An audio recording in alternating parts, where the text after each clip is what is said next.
नमस्कार, बहुत स्वागत है आपका अपना एमपी के इस बुलेटिन में। मैं हूं आपके साथ ऋतु ज्ञानवानी। सबसे पहले बड़ी खबर की बात, निकाय और पंचायत चुनाव का यह मामला है जिसमें ओबीसी आरक्षण देने का आदेश सुप्रीम कोर्ट ने दे दिया है। 50% से ऊपर ना हो आंकड़ा, ऐसा कोर्ट ने कहा है। ओबीसी आरक्षण पर सरकार को बड़ी कामयाबी मिली है, तो ये बड़ा फैसला सरकार कोर्ट की तरफ से आया है। ओबीसी आरक्षण के साथ अब होंगे पंचायत निकाय चुनाव। सुप्रीम कोर्ट ने नोटिफिकेशन जारी करने को कहा है। मध्य प्रदेश में त्रिस्तरीय पंचायत और नगरीय निकाय चुनाव में ओबीसी वर्ग को आरक्षण अब मिलेगा। सुप्रीम कोर्ट ने सुनवाई करते हुए कहा है कि 1 सप्ताह में आरक्षण नोटिफाई किया जाए और इसके अलावा सप्ताह चुनाव कराने का नोटिफिकेशन जारी किया जाए।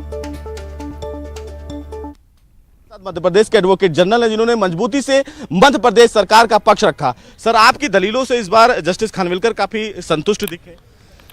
माननीय सर्वोच्च न्यायालय के समक्ष हमने अपना एक आग्रह रखा था कि ओबीसी वेलफेयर कमीशन जो है उन्होंने डेडिकेटेडली काम करते हुए और ट्रिपल टेस्ट का कंप्लायंस करते हुए ओबीसी को रिजर्वेशन देने का प्रपोजल किया है। वो सारी रिपोर्ट्स हमने कोर्ट में रखी थी। माननीय सर्वोच्च न्यायालय ने हमारे आवेदन को में सुनवाई करते हुए और उन्होंने कहा है कि ओबीसी के रिजर्वेशन के लिए जो सिफारिशें आई हैं उसके आधार पर राज्य शासन नोटिफिकेशन जारी करते हुए और पिछड़े वर्ग को चुनावों में हिस्सेदारी मिले, उस नाते से एक ये बड़ा राहत है जो हमारे राज्य के सभी पिछड़ा वर्ग के बंधुओं को, समाज को जो मिला।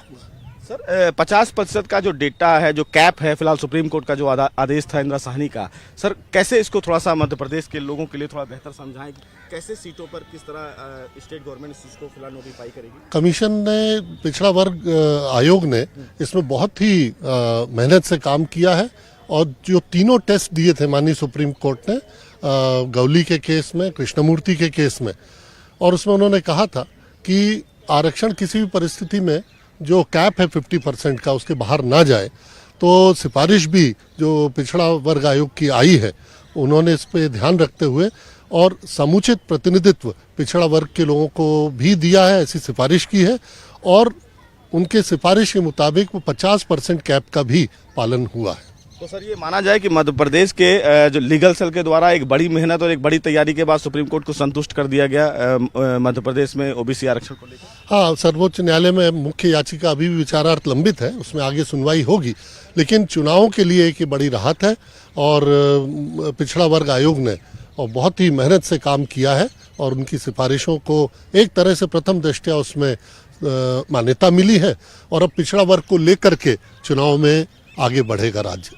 तो मध्य प्रदेश सरकार के लिए एक बड़ी राहत की खबर, और न केवल मध्य प्रदेश सरकार के लिए बल्कि मुख्यमंत्री शिवराज सिंह चौहान खुद लगातार, जब सुप्रीम कोर्ट का पिछला आदेश आया था तो उसके मॉडिफिकेशन के लिए सुप्रीम कोर्ट में अर्जी दाखिल किए, लेकिन अब सुप्रीम कोर्ट में जिस तरह एडवोकेट जनरल ने खुद कहा और उन्होंने खुद आर्ग्यू किया और कोर्ट को संतुष्ट करने की कोशिश की कि किस तरह मध्य प्रदेश में ओबीसी को लेकर आगे बढ़ना बेहद आवश्यक है। और फिलहाल सुप्रीम कोर्ट ने मध्य प्रदेश सरकार और एडवोकेट जनरल की इस दलील को मानते हुए मध्य प्रदेश में ओबीसी आरक्षण के तहत चुनाव करवाने के लिए हरी झंडी दे दी। कैमरामैन मीनू के साथ सुशील पांडे, न्यूज़ 18 दिल्ली। ओबीसी आरक्षण पर सुप्रीम कोर्ट के फैसले का सीएम शिवराज सिंह चौहान ने स्वागत किया। उन्होंने कहा कि सत्यमेव जयते, सत्य पराजित नहीं हो सकता। मैं सुप्रीम कोर्ट को प्रणाम करता हूं। हमने यही कहा था कि हम चुनाव चाहते हैं, लेकिन ओबीसी आरक्षण के साथ। कांग्रेस ने पाप किया था, चुनाव तो पहले ही हो रहे थे ओबीसी आरक्षण के साथ, लेकिन कांग्रेस ही सर्वोच्च न्यायालय में गई थी, जिसके कारण ही ये फैसला हुआ था।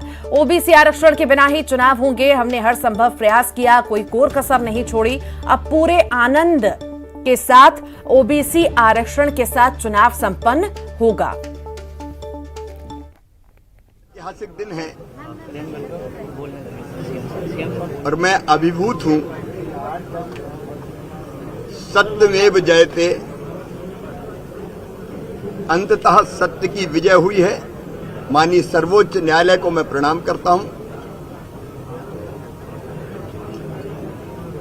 हमने यही कहा था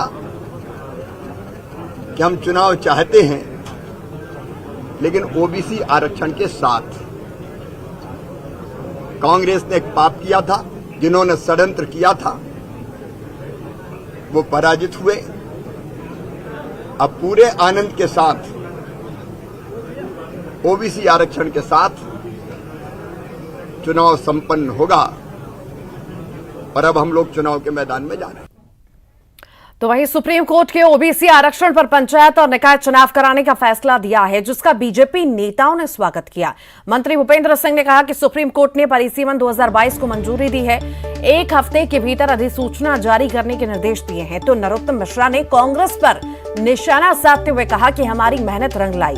कांग्रेस ने पाप किया, वे ओबीसी आरक्षण वाले चुनाव को रुकवाने के लिए कोर्ट में गए। हम ओबीसी आरक्षण के साथ चुनाव कराने के लिए कोर्ट में गए हैं। अंततः सत्य की जीत हुई। अब हम ओबीसी आरक्षण के साथ चुनाव कराने जा रहे हैं। इधर बीजेपी प्रदेश अध्यक्ष वीडी शर्मा ने इसके लिए सुप्रीम कोर्ट और सीएम शिवराज को धन्यवाद दिया। पॉपुलेशन पूरा जानकारी हम लोगों ने कोर्ट के समक्ष कल ही रख दी थी। कल माननीय सुप्रीम कोर्ट ने कुछ और जानकारी मांगी, वो भी हम लोगों ने रात में ही भेज दी। और आज माननीय सुप्रीम कोर्ट ने सरकार के जो फैक्ट थे उसको सुप्रीम कोर्ट ने मान किया है। और माननीय सर्वोच्च न्यायालय ने आज निर्णय दिया है कि 1 सप्ताह के अंदर हम लोगों को ओबीसी आरक्षण हम लोग करेंगे। 1 सप्ताह में ओबीसी आरक्षण के लिए माननीय सर्वोच्च न्यायालय ने कहा है।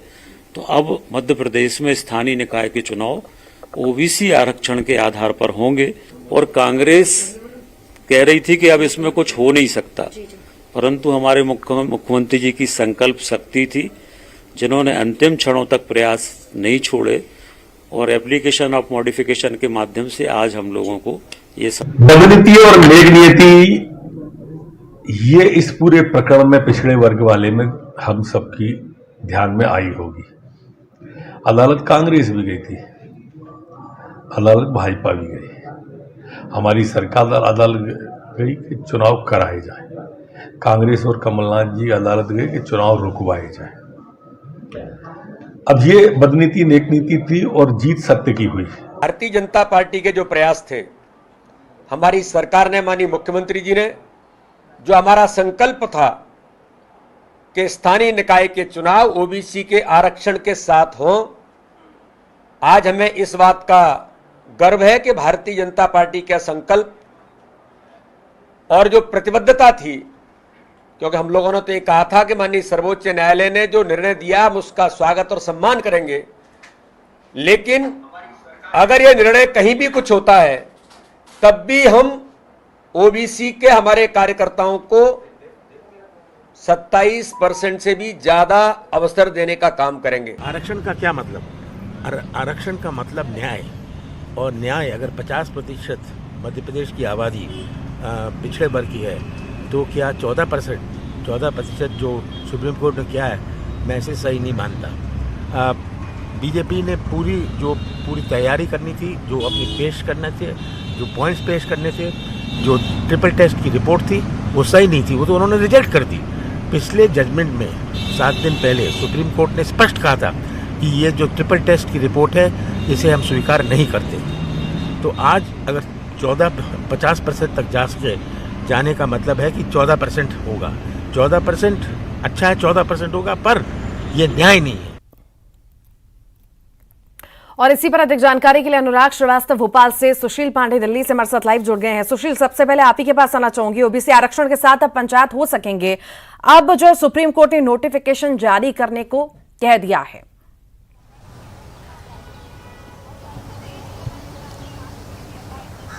जी देखिए, निश्चित रूप से मध्य प्रदेश सरकार के लिए एक बड़ी राहत जरूर है पंचायत चुनाव को लेकर, क्योंकि साफ तौर से इस पूरे मामले में जब पिछली सुनवाई हुई थी तो सुप्रीम कोर्ट ने मध्य प्रदेश को ये आदेश दिया था और ये कहा था कि बिना आरक्षण के ही चुनाव करवाया जाए, क्योंकि ट्रिपल टेस्ट की प्रक्रिया और डीलिमिटेशन की जो प्रक्रिया है वो फिलहाल वहां पर पूरी नहीं हुई थी, जिसको लेकर सुप्रीम कोर्ट ने कहा था कि चूंकि ये प्रक्रिया अभी पूरी नहीं हुई है तो बिना इन प्रक्रिया के फिलहाल चुनाव कराने का आदेश नहीं दिया जा सकता है। सुप्रीम कोर्ट के इसी आदेश के बाद एक डिलिमिटेशन अर्जी सुप्रीम कोर्ट में दाखिल की गई, जिसमें मुख्यमंत्री शिवराज सिंह चौहान ने खुद सॉलिसिटर जनरल और के.एम. नटराजन जो एडिशनल सॉलिसिटर जनरल हैं उनसे मुलाकात करके सुप्रीम कोर्ट के समक्ष अपनी फिर से दलील रखी। हालांकि राज्य पिछड़ा आयोग की तरफ से कोर्ट में जो 12 मई को रिपोर्ट दाखिल की गई उसके संज्ञान को लेकर सुप्रीम कोर्ट में एक रिप्रेजेंटेशन भी जारी किया गया और बताया गया कि किस तरह ओबीसी आरक्षण फिलहाल मध्य प्रदेश में दिया जाएगा। हालांकि सुप्रीम कोर्ट में राज्य सरकार के द्वारा यह भी जानकारी दी गई कि जो ट्रिपल टेस्ट की प्रक्रिया है और जो डिलिमिटेशन की प्रक्रिया है, जैसा सुप्रीम कोर्ट ने पहले आदेश दिया था उस प्रक्रिया को फिलहाल पूरा कर लिया गया है। तो अब आरक्षण दिया जाना बेहद आवश्यक है, क्योंकि अगर राज्य में ओबीसी आरक्षण नहीं दिया जाएगा तो लगभग 49% ओबीसी के ऐसे लोग हैं जो अपने अधिकारों का प्रयोग नहीं कर पाएंगे और यह मौलिक अधिकार का भी हनन होगा। बहरहाल सुप्रीम कोर्ट ने इसी बाबत राज्य पिछड़ा आयोग से जो दोनों रिपोर्ट दाखिल की गई उससे लेकर एक विस्तृत चर्चा की और सुप्रीम कोर्ट ने एक अहम आदेश जारी किया कि 1 हफ्ते के अंदर आरक्षण के साथ ही चुनाव करवाया जाए, लेकिन जो चुनाव कराया जाएगा वो राज्य पिछड़ा आयोग के द्वारा जो रिपोर्ट दाखिल की गई है उस रिपोर्ट के मुताबिक ही किया जाएगा। लेकिन जहां भी फिलहाल आरक्षण दिया जाएगा सीटों को लेकर, वो फिलहाल 50% के आरक्षण की जो तय सीमा है सुप्रीम कोर्ट की, जो फिलहाल इंदिरा साहनी का जो जजमेंट है सुप्रीम कोर्ट का, उस आदेश की अवहेलना न की जाए। यानी कि अब जो भी फिलहाल पंचायत चुनाव या निकाय चुनाव मध्य प्रदेश में होंगे उसमें जो सीटों को आरक्षित किया जाएगा उसकी तय सीमा 50% से ऊपर नहीं होनी चाहिए। यानी कि अब कुछ जगहों पर अगर ओबीसी की जनसंख्या ज्यादा है तो वहां पर आरक्षण ज्यादा लागू होगा, और अगर कहीं पर एससी एसटी की संख्या ज्यादा है और ओबीसी की जनसंख्या कम है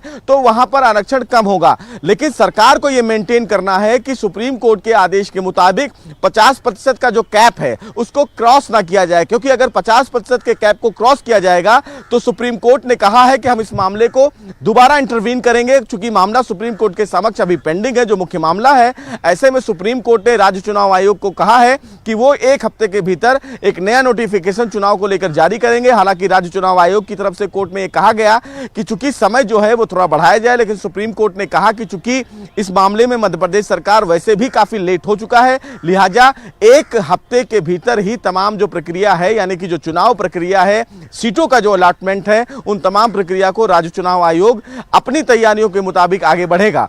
कहीं ना कहीं सुप्रीम कोर्ट के इस आदेश के बाद निश्चित रूप से मध्य प्रदेश में सियासी घमासान मचा है, क्योंकि कांग्रेस बीजेपी पर आरोप लगा रही है, लेकिन कहीं ना कहीं ये बीजेपी का एक बड़ा प्रयास रहा कि वो सुप्रीम कोर्ट को ये संतुष्ट करने में कहीं ना कहीं कामयाब हुआ कि आरक्षण के साथ ही चुनाव करवाया जाए। और मध्य प्रदेश पहला ऐसा राज्य होगा जहां पर ट्रिपल टेस्ट की प्रक्रिया और डिलिमिटेशन की प्रक्रिया सुप्रीम कोर्ट के आदेश के मुताबिक पूरी की गई है, और उसी प्रक्रिया को पूरा करने के बाद पहला ऐसा राज्य होगा जहां पर आपके पास अनुराग भी लगातार जुड़े हुए हैं। अनुराग, बहुत बड़ी जीत मानी जाएगी ये, सीएम की जीत मानी जाएगी, क्योंकि जिस तरह से हम देख रहे थे इस मुद्दे को लेकर लगातार सीएम खुद लीड कर रहे थे, मंथन कर रहे थे, दिल्ली गए, मंथन किया और रिजल्ट सबके सामने है। बिल्कुल, देखिए जिस तरीके से कोर्ट का फैसला आया था कि बिना ओबीसी के आरक्षण के पंचायत और निकाय चुनाव कराए जाएं, उसी के बाद पूरी सरकार हरकत में नजर आ रही थी। मुख्यमंत्री शिवराज सिंह चौहान अपनी टीम के साथ दिल्ली पहुंचे थे और वहां पर सॉलिसिटर जनरल से भी उनकी मुलाकात हुई थी, और सरकार ने कोर्ट से भी इस बात का अनुरोध किया था कि जो ट्रिपल टेस्ट को लेकर जो रिक्वायरमेंट या जो मांग कोर्ट के द्वारा की जा रही है उसको पूरा करने के लिए थोड़ा समय दिया जाए। और उसके बाद राज्य सरकार ने सामाजिक, आर्थिक और राजनीतिक मामलों को लेकर ओबीसी के क्या मध्य प्रदेश में भूमिका है, इसको लेकर निकायवार रिपोर्ट कोर्ट के सामने पेश की। तो अब जबकि कोर्ट का फैसला आया है तो बीजेपी इस पर जो है अपने श्रेय लेने की होड़ में है, क्योंकि निश्चित तौर पर एक ये बड़ा कदम सरकार की तरफ से उठाया था, जिसमें कोर्ट का ये फैसला आया है कि अब ओबीसी आरक्षण के साथ ही पंचायत और निकाय के चुनाव हो सकेंगे। तो बीजेपी इसको अपनी सबसे बड़ी जीत बता रही है, और जो प्रतिबद्धता बार बार बीजेपी के नेता जता रहे थे उसको पूरा करने का